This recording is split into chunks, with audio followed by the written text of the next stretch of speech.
Good morning class. आज के हमारे लेक्चर का टॉपिक है संत थॉमस एक्विनास के कानून संबंधी विचार।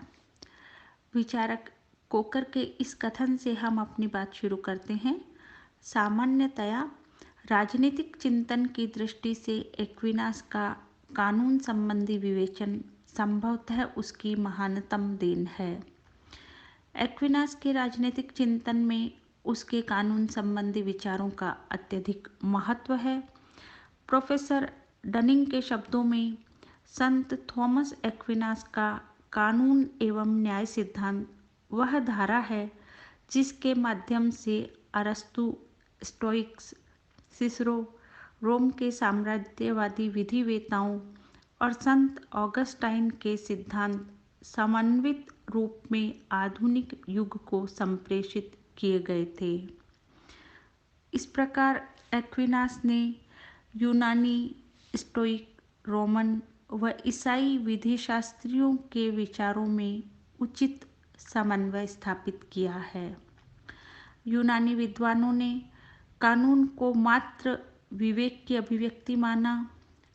रोमन विधिशास्त्रियों ने कानून को संप्रभु की इच्छा माना। एक्विनास ने कानून की अपनी धारणा में इन दोनों लक्षणों को एक साथ स्वीकार किया है। एक्विनास के लिए कानून विवेक की अभिव्यक्ति तथा संप्रभु की इच्छा दोनों ही है। एक्विनास के कानून संबंधी विचारों का जो विवरण है उसकी रचना सुम्मा थियोलॉजिका में मिलता है।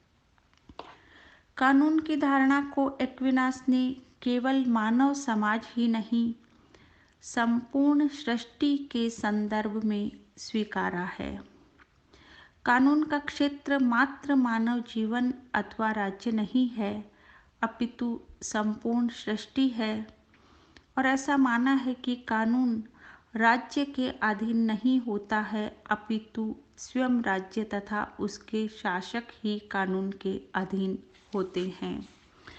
कानून की परिभाषा करते हुए एक्विनास ने कहा है, कानून विवेक से प्रेरित और लोक कल्याण हेतु उस व्यक्ति द्वारा जारी किया गया आदेश है जिस व्यक्ति पर समुदाय की व्यवस्था का भार होता है।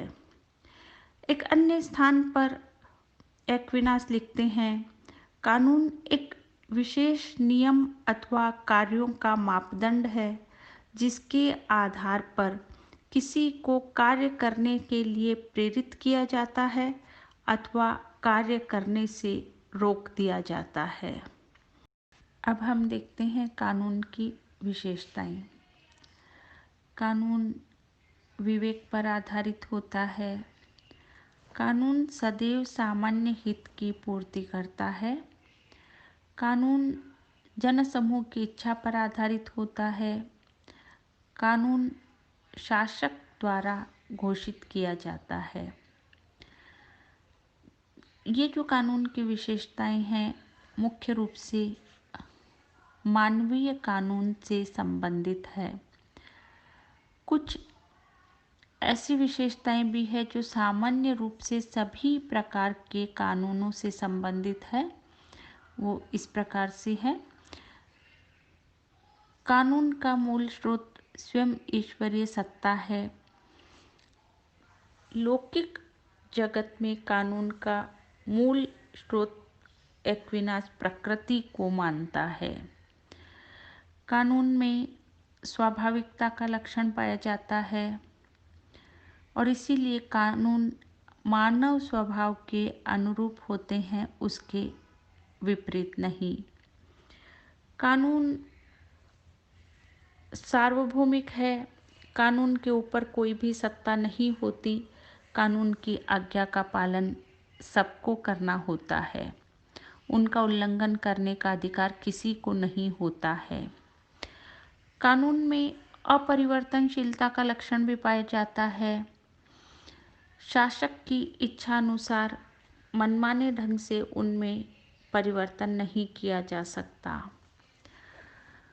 तो एक्विनास ने कानून की ये जो विशेषताएं बताई हैं उनमें से अनेक ऐसी है जो उसे आधुनिकता के निकट लाती हैं, जैसे कानून में सामान्य हित, जनसमूह की इच्छा पर आधारित कानून की सार्वभौमिकता आदि विशेषताएं। अब हम देखते हैं कानून का वर्गीकरण। कानूनों का वर्गीकरण करते हुए एक्विनास ने कानूनों को 4 श्रेणियों में रखा है: शाश्वत कानून, प्राकृतिक कानून, मानवीय कानून तथा देवीय कानून। कानून के 4 स्वरूपों में भिन्नता नहीं है, वरन सभी स्वरूप शाश्वत कानून के ही विभिन्न प्रकार है। विचारक सेबाइन के अनुसार कानून के 4 प्रकार विवेक के ही 4 रूप हैं। ये विश्व व्यवस्था के 4 स्तरों पर अपने आप को प्रकट करते हैं। तो पहले हम देखते हैं शाश्वत कानून। शाश्वत कानून का संबंध दैविक अथवा ईश्वरीय विवेक से है। यह ऐसा कानून है जिसके द्वारा संपूर्ण सृष्टि की उत्पत्ति, संचालन एवं व्यवस्था होती है। एक्विनास के शब्दों में समस्त सत्ता शाश्वत कानून के अधीन होती है। शाश्वत कानून सर्वोच्च विवेक के प्रतीक हैं और मनुष्य उन्हें पूर्ण रूप से समझने में असमर्थ होने के कारण ही भाग्य का सहारा लेता है। सेबाइन के शब्दों में यह देवी बुद्धि की शाश्वत योजना है जिसके द्वारा संपूर्ण सृष्टि व्यवस्थित होती है। यह विधि स्वयं अपने में मनुष्य की भौतिक प्रकृति से ऊपर है और मनुष्य की समझ से बाहर है। तो इस प्रकार शाश्वत कानून को एक्विनास प्रत्यक्ष या अप्रत्यक्ष रूप से सब प्रकार के कानूनों का आदि स्रोत मानता है। समस्त सृष्टि, मानव, पशु, जड़ पदार्थ शाश्वत कानून के अधीन है। मनुष्य के लिए इनका पूर्ण ज्ञान प्राप्त करना संभव नहीं है, फिर भी व्यक्ति अपने में विद्यमान आध्यात्मिक अंश के कारण ही इनका अनुभव कर सकता है। सेकंड है प्राकृतिक कानून। प्राकृतिक कानून की उत्पत्ति शाश्वत कानून से होती है। शाश्वत कानूनों की तुलना में प्राकृतिक कानून अधिक सरल और स्पष्ट होते हैं। उन्हें मानवीय विवेक के द्वारा जाना जा सकता है। प्राकृतिक कानून की विशेषता यह है कि वे मनुष्य की आंतरिक प्रवृत्ति के अनुरूप होते हैं और मनुष्य को सद्गुणी जीवन व्यतीत करने की प्रेरणा देते हैं। प्राकृतिक कानून की प्रेरणा के परिणाम स्वरूप ही मनुष्य में जीवन जीने की इच्छा, संतानोत्पत्ति व संतान के पालन पोषण की कामना, सामाजिकता की प्रवृत्ति, सत्य के प्रति जिज्ञासा, प्रेम, ये सब प्रवृत्तियां पाई जाती है। और इस कानून की प्रेरणा से ही मनुष्य के हृदय में सत्य व न्याय के प्रति प्रेम पैदा होता है। वह इस प्रकार का आचरण करना चाहता है और असत्य और अन्याय से बचना चाहता है। सेबाइन के अनुसार प्राकृतिक कानून मनुष्य की आंतरिक प्रवृत्ति का नियमन करता है। पॉइंट है मानवीय कानून। ये मनुष्य द्वारा समाज में शांतिपूर्ण जीवन बनाए रखने के लिए बनाई गई दंड व्यवस्थाएं हैं। इनके वजह से समाज में शांति बनी रहती है। मानवीय कानून का निर्माण मनुष्य अपनी बुद्धि से करता है, परंतु ये प्राकृतिक कानून पर ही आधारित होते हैं। मानवीय कानून प्राकृतिक कानून के पूरक हैं। मानवीय कानून की आवश्यकता इसलिए होती है कि प्राकृतिक कानून अनिश्चित और अपरिभाषित होते हैं और उनमें दंड की व्यवस्था नहीं होती है। मानवीय कानून की जो विशेषताएं हैं वो इस प्रकार से हैं। फर्स्ट पॉइंट है विवेक पर आधारित उद्घोषणाएं। मानवीय कानून मानव विवेक पर आधारित होते हैं, यानी कि शासक मानवीय कानूनों का निर्माण मनमाने ढंग से नहीं कर सकता है। यदि शासक ऐसा करता है तो एक्विनास के अनुसार उन्हें मानवीय कानून नहीं माना जा सकता है, अपितु उन्हें मानवीय कानून का विकृत या अत्याचारपूर्ण रूप माना जाना चाहिए। एक्विनास ने लिखा है, राजा की इच्छा, आदेश या कानून विवेक पर आधारित नहीं है तो वह कानून नहीं, अधर्म है, दुराचार है। तो इस प्रकार मानवीय कानून विवेक पर आधारित उद्घोषणाएं हैं। सेकंड पॉइंट है सकारात्मक विधियां। मानवीय कानून ऐसी सकारात्मक विधियां हैं जिन्हें किसी समय विशेष पर मानव आवश्यकताओं के लिए निर्मित किया जाता है। विधियां दो प्रकार की होती है, नागरिकों के लिए, राष्ट्रों के लिए। उन्हें आधुनिक शब्दावली में हम साधारण कानून और संवैधानिक कानून कह सकते हैं। ये विधियां ही उचित अनुचित, सत असत, न्याय अन्याय और अच्छाई बुराई के मापदंड निर्धारित करती है। तीसरी विशेषता है सामान्य हित की पूर्ति के साधन। मानवीय कानून किसी व्यक्ति विशेष या विशिष्ट वर्ग के हितों की पूर्ति नहीं, वरन समस्त समुदाय के सामान्य हितों की पूर्ति के साधन हैं। इस संबंध में एक्विनास ने लिखा है कि जिस प्रकार सूर्य बिना किसी पक्षपात के समस्त सृष्टि को उष्णता प्रदान करता है, उसी प्रकार मानवीय कानून के द्वारा निष्पक्षता के साथ समस्त जनता के हितों की रक्षा और वृद्धि की जानी चाहिए। नेक्स्ट पॉइंट है लौकिक क्षेत्र का कानून। मानवीय कानून का क्षेत्र मनुष्य का सांसारिक जीवन है।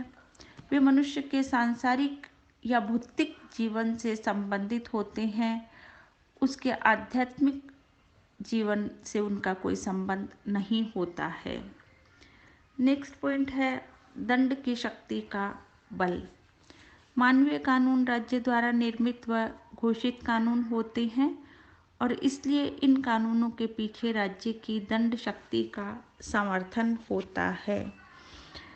शासक वर्ग एवं प्रजा के सभी वर्गों पर लागू होते हैं और इनका उल्लंघन करने पर दंड का प्रावधान होता है, अतः उनका पालन दंड के भय से सभी के द्वारा किया जाता है।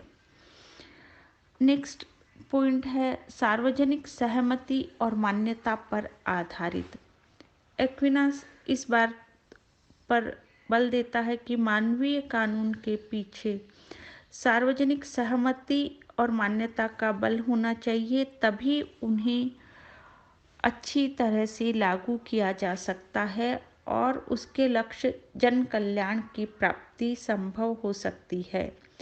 डनिंग ने लिखा है, कानूनों को प्रभावी बनाने के लिए उनके पीछे समुदाय की मान्यता होनी चाहिए। एक्विनास ने भी इसी तरह का अपना विचार व्यक्त किया है कि मानवीय कानून जो है वो सार्वजनिक सहमति और मान्यता पर ही आधारित होता है। नेक्स्ट है प्राकृतिक कानून के अनुकूल होना। एक्विनास के अनुसार मानवीय कानून मानव विवेक के माध्यम से प्राकृतिक कानून की ही अभिव्यक्ति है, अतः मानवीय कानून को सदैव प्राकृतिक कानून के अनुकूल होना चाहिए। यदि मानवीय कानून प्राकृतिक कानून का अनुकरण नहीं करते हैं तो वे न तो विवेकपूर्ण होते हैं और न ही वे सामान्य हित की पूर्ति करने में समर्थ होते हैं, और ऐसी स्थिति में उनके पीछे समुदाय की इच्छा का भी अभाव रहता है। जब मानवीय कानून प्राकृतिक कानून के अनुकूल नहीं होते हैं तो एक्विनास के अनुसार ऐसे कानूनों का पालन करने के लिए प्रजा बाध्य नहीं है, वे इनका उल्लंघन कर सकते हैं।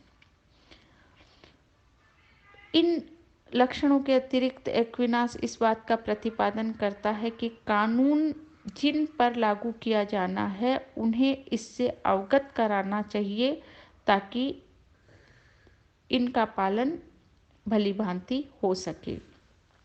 लास्ट पॉइंट है दैवीय कानून। दैवीय कानून मूलतः आध्यात्मिक कानून है। ये बाइबल के पुराने और नए धर्म नियमों में प्रतिपादित की गई देववाणियाँ और ईश्वरीय व्यवस्थाएं हैं। जब कोई भी मनुष्य विवेक शून्य हो जाता है तो ये देव विधियाँ मनुष्य में उत्पन्न कमियों और बुराइयों को दूर करती है।